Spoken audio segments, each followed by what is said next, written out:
Con Stathopoulos and Josh Phegan come together in an incredible podcast, Grow, Scale, Master. An energetic approach to drive progress, master skills, build strengths and put the strategy back into rapid business and personal success. Backed by real-world experience in rapid scaling to playing the long-term game of business, it's the story of all the lessons learned on the journey to mastery. Be inspired, renew your energy and chase the future with Grow, Scale, Master. Con, let's talk about the workplaces of the future. This is a really interesting conversation because I am a massive proponent of working from the office. I am exactly the same. Yet I have an entire business where everyone works from home. But let's go and talk a little bit about that because the whole conversation is literally about working from the office. I actually don't work out of my house. Very rare that I do. Yes. I'm in a position that I'm in your office or other agents' offices that I work with around internationally. And the most important thing is that literally I love a great office and you can tell a lot about the environment. There's just a vibe. Yeah. And the receptionist can tell me everything about the culture of the organisation. Yep. They tell me who comes in, how do they talk, how do they act, how do they turn up, what sort of energy do they have. And we were over and doing work in London and there's a business called Location. There's a lady by the name of Vicky Bribus and I remember that turning up into her office and she stands at the front door every morning and she high fives all of her staff on the way in. That's awesome. And if you don't have a good high five, you're going home. Oh, really? And it's so amazing to watch because people come, there's all these enthusiastic high fives and the energy. And this is literally that you have the ability to absolutely create a phenomenal environment. And what you've got to start thinking about now is that workplaces are a really good space because this is about focus, work and energy. And there's nothing like the buzz of that New York Stock Exchange feel of walking to an organization where there's a bell ringing and people are already on the phones and the music's already playing and the energy's already got a vibe and things are just happening. Totally agree. Couldn't agree more with you. I mean, we first experienced that when I was running Edgecliff and we had 55 agents there. We were doing about $2.5–3 billion in sales and that sales floor was electric. You know, the phones are ringing, people are on calls, deals are getting done. We've replicated that back in our own businesses, but I think COVID's probably disrupted that.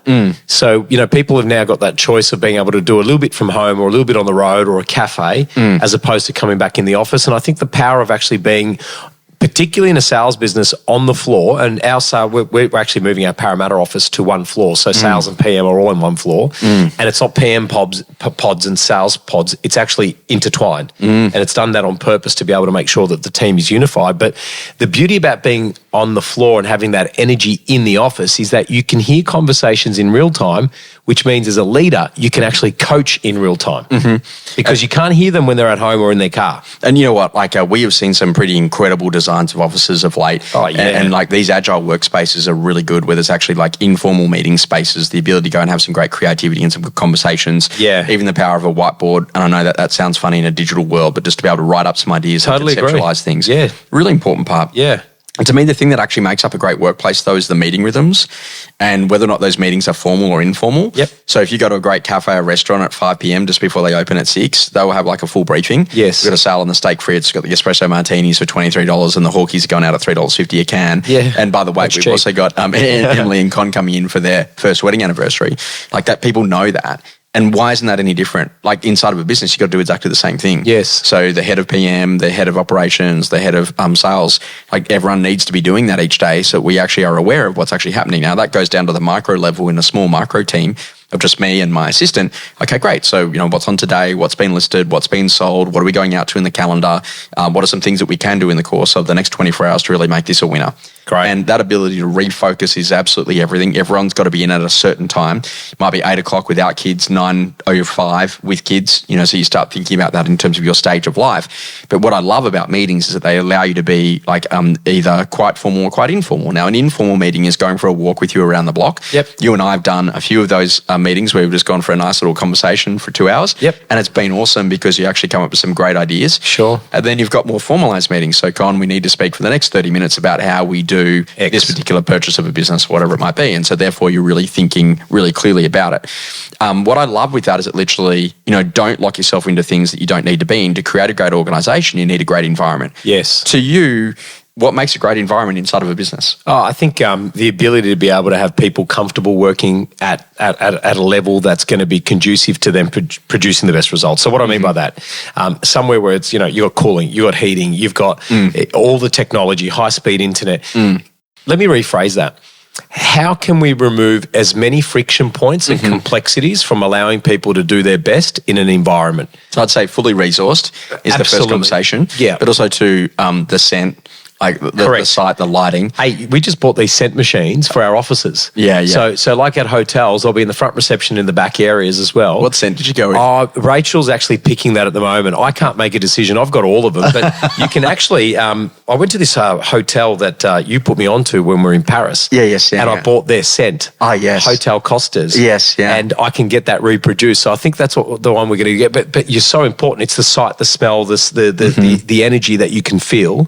And I think being able to have that produced in a really positive way, fresh fruit, filtered water, all that stuff, music in the background, all the creative space that they need, that's what's going to make a great environment. And when you think about great environments, it's also too that like it's simple.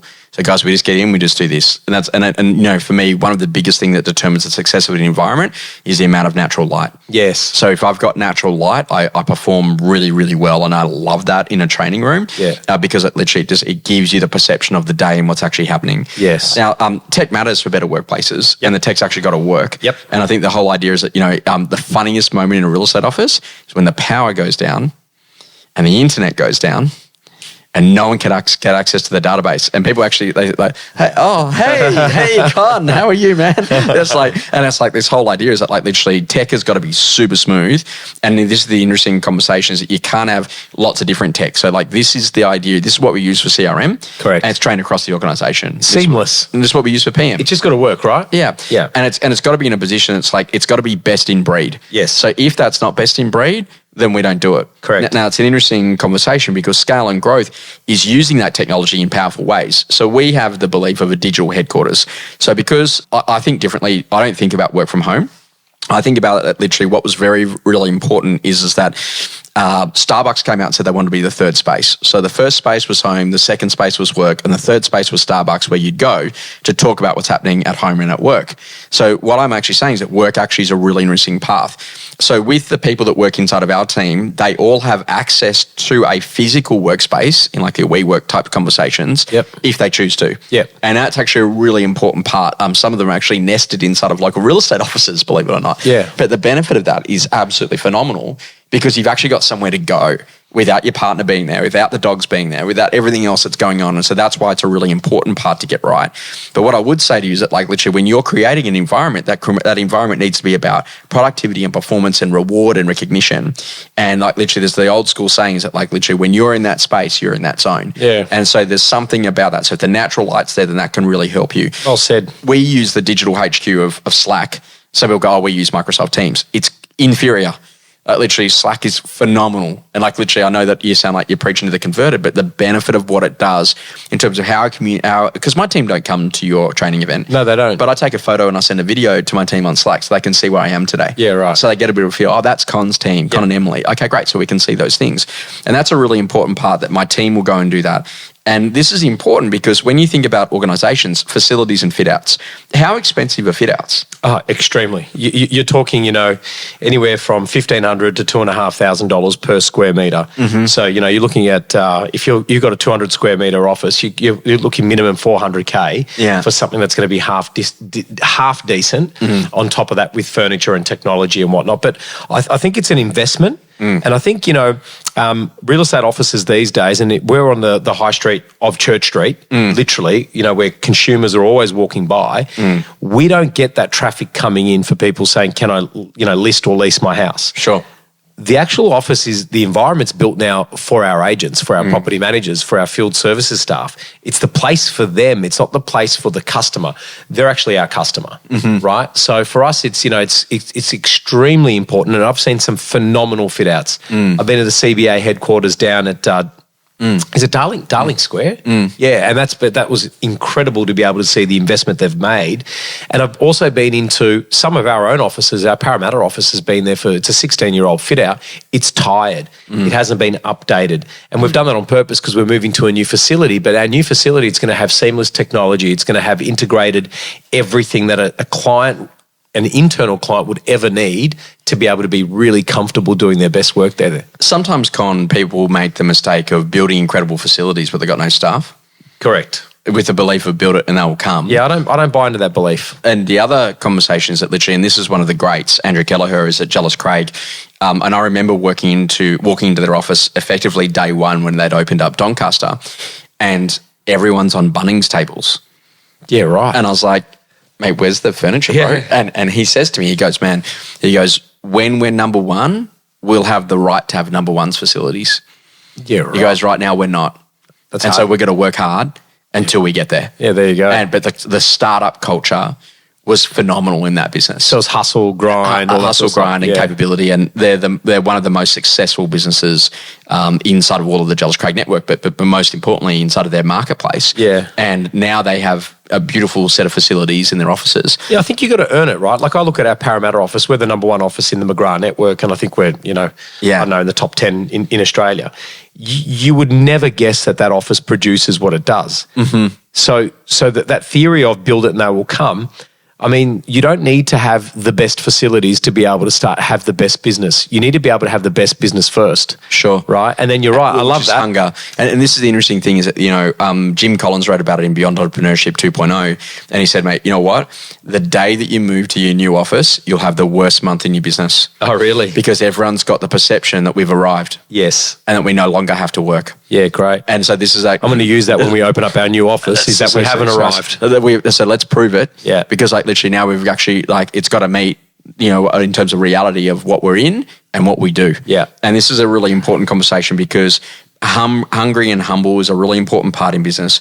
Build it and there becomes a nice concept, but you've got to make sure that you're great in business first. Yeah, totally agree. Experiences that rapidly shaped you. Con, there's that saying that the greats are always on, they need to learn how to turn it off. And I just think that literally, a mind once expanded can rarely go back. And, that was that whole conversation that, I'd spoken to someone in the very early days and I was like, I just don't know whether or not I can, stay here. And I was in a regional town at the time. And that person turned to me and said, hey, it's got nothing to do with that. It's just that literally your brain goes faster than the environment that you're in. Right. So you need an environment that's going to be able to keep up with the pace of your brain. And I was like, oh, wow. And this is a really important conversation that literally you've got to start to make some decisions about, okay, great, I need environments that actually are going to support the type of person that I want to be. And I've got to make sure that my home environment, my car environment, my physical environment at an office, the locations that I go to do work in are actually supporting the type of individual that I want to become. Right, that's awesome. We're talking about office fit-outs and facilities. I had the great pleasure of being in Auckland a couple of weeks ago and visiting our good friends Adam and Tom. And I'm probably going to butcher this, but I think it's Manariwa and Manukau. I'll let you go with that. Yeah, okay. Anyway, South Auckland. South Auckland, Ray White, phenomenal guys, great business. But one of their offices is an old bank and it's got the old safes in the bank and they've left them in there and they've got, a conference room and a podcast room. But upstairs they've got a gym, a fully fledged gym and a sauna. And I said to Tom, I was like, that's phenomenal. What's it like? And he goes, from both of our offices, at 5:30, 6 o'clock in the morning, it's full. It's like an F45 type setup. It's phenomenal. And then we went to their head office and it's probably the best training and in-room auction room I've seen in any business. High tech, high speed, very, very modern. And these guys have made a massive investment and it's paid dividends for them because they've been able to attract people that want to be in that environment. I'll say this very simply. Just make sure that you've got a hardwired HDMI cable. Yes. In all of the tech that I've gone to, in all of the offices around the world, theirs is awesome because it's a hardwired HDMI cable. Okay, so mental note for our fit-outs. It's not Wi-Fi or any of that sort of stuff. It just doesn't work when you're pushing video and sound. Yeah, right. And so that's actually a really important point that it gets choppy and all of those things. And buffers a hard cable, awesome. That's awesome. And one of the key things that they did, they spent a lot of time on natural light in that premise. Yes, they did. And they spent a lot of time on great workspaces for teams of like 6s and 8s. Yeah, that's and right. Hubs. And it's amazing. It's an incredible office. Something that's changing your view. Con, with the release of iOS 18, the big driver has been the movement to a lot more voice notes. Yep. Now, this was huge for me in Dubai a few years back because they don't actually have voicemail as a service. Oh, really? They only have voice notes. Really? And so literally it's amazing to watch. But with iOS 18, it's really updated that because now when I send you a voice note, it then also does the full transcription. Yes. So if you're in a position that you can't listen to it. Yeah. I did it the other day. I was in a meeting, but I could read the note. You could read the note, and it's pretty good, most of the words. Yeah. But this is that whole thing. So now I'm like, okay, great. I got a spare time. I've got like an awkward 15 minutes where I'm waiting for a flight. Okay, great. I'm just going to literally pop out 7, 8, 9, 10 little voice notes to some key people about some stuff that, they need to know about, or contextually I just want them to think, Josh is in thinking about me and wants to have a conversation. And it's been a real game changer.